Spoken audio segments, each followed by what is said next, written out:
For generations, a monstrous entity known as the Maw has haunted the Blackwood family, stealing their peace and claiming their kin until the last daughter, armed with an ancestral secret and a fierce will, rises to banish the beast forever.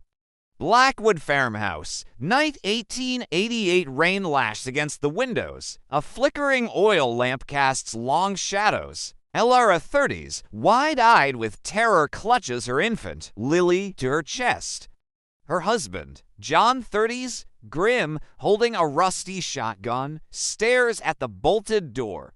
A guttural scrape echoes from outside, a sound that vibrates through the very floorboards. Elara whimpers, remembering the stories of the Maw, a creature that has plagued her family for as long as anyone can remember, leaving only whispers and empty beds in its wake.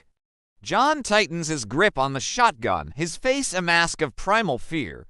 Blackwood Farmhouse. Day 1928. The farmhouse is older, more weathered. A faded photograph on the mantel shows John, Elara, and a young Lily. Beside it, another photo, Lily, now a weary woman with her own children. The air is heavy with unspoken dread. ANNA 70s, Lily's daughter, frail but with steel in her eyes, recounts a chilling tale to her wide-eyed granddaughter, Claire 10. ANNA voice a raspy whisper, it comes when the moon is new, child. A hunger in the darkness, a shadow that drinks the light. Your great-great-grandmother, Elara, she swore it took her youngest brother right from his crib. Just gone. Claire shivers, looking out at the dense, ancient woods surrounding the house.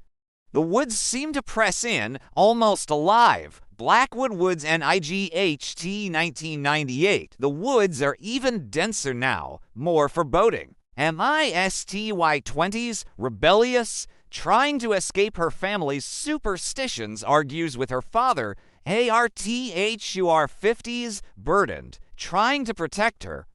He's installing new, heavy-duty locks on the shed. Arthur, you don't understand, Misty. This isn't just some old wives' tale. Your Aunt Sarah, she disappeared from this very spot 20 years ago. Just like her mother before her, the Maw, it's real. Misty rolls her eyes, but a shiver runs down her spine. The wind whispers through the trees, sounding almost like a mournful sigh. Blackwood Farmhouse. Night present day, the farmhouse is renovated, but the feeling of unease lingers.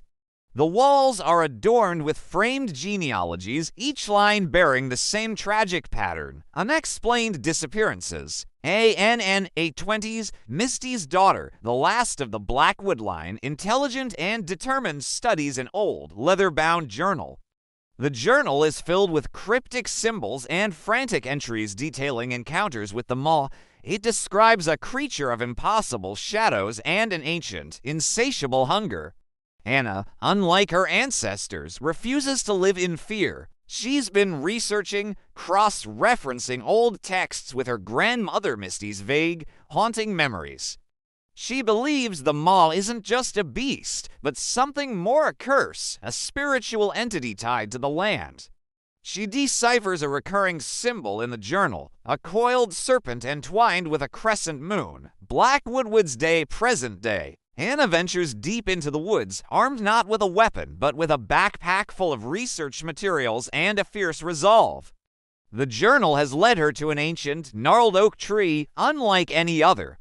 Its roots twist like arthritic fingers, and its branches are devoid of leaves, even in summer.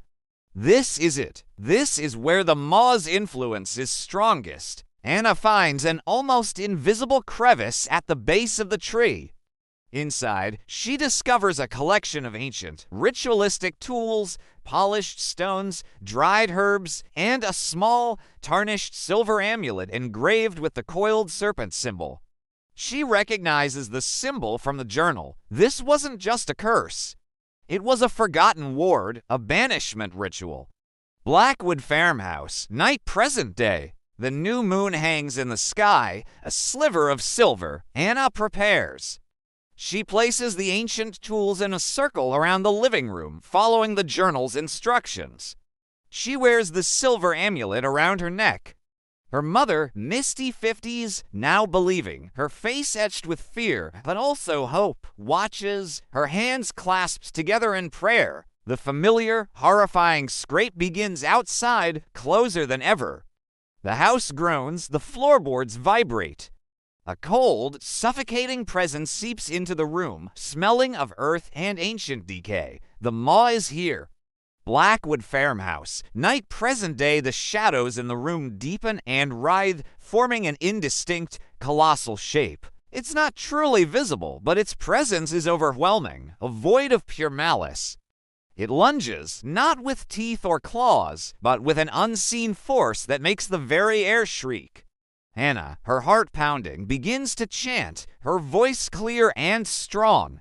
She ignites the dried herbs, filling the room with a pungent, earthy smoke. As she recites the ancient words from the journal, the silver amulet around her neck begins to glow with a faint, blue light. The Maw recoils, a formless shriek tearing through the air, a sound of pure agony. The symbols on the polished stones pulse with light. Anna holds up the amulet, focusing all her will, all the accumulated strength of her ancestors, into the ritual. The Maw thrashes, its formless body twisting and writhing as if being torn apart by invisible forces. Blackwood farmhouse. Night present day, the blue light intensifies, forming a shimmering barrier around Anna. The Maw lets out one final, deafening roar, a sound of utter defeat and despair, and then silence.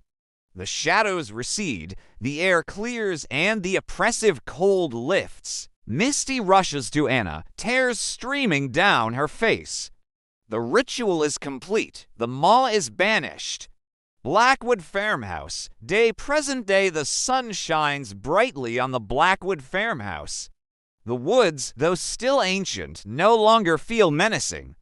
Anna stands by the gnarled oak, now with a small, healthy sprout growing at its base. The curse is broken. Anna, for generations, we were haunted, but now the silence is not the silence of dread, but of peace.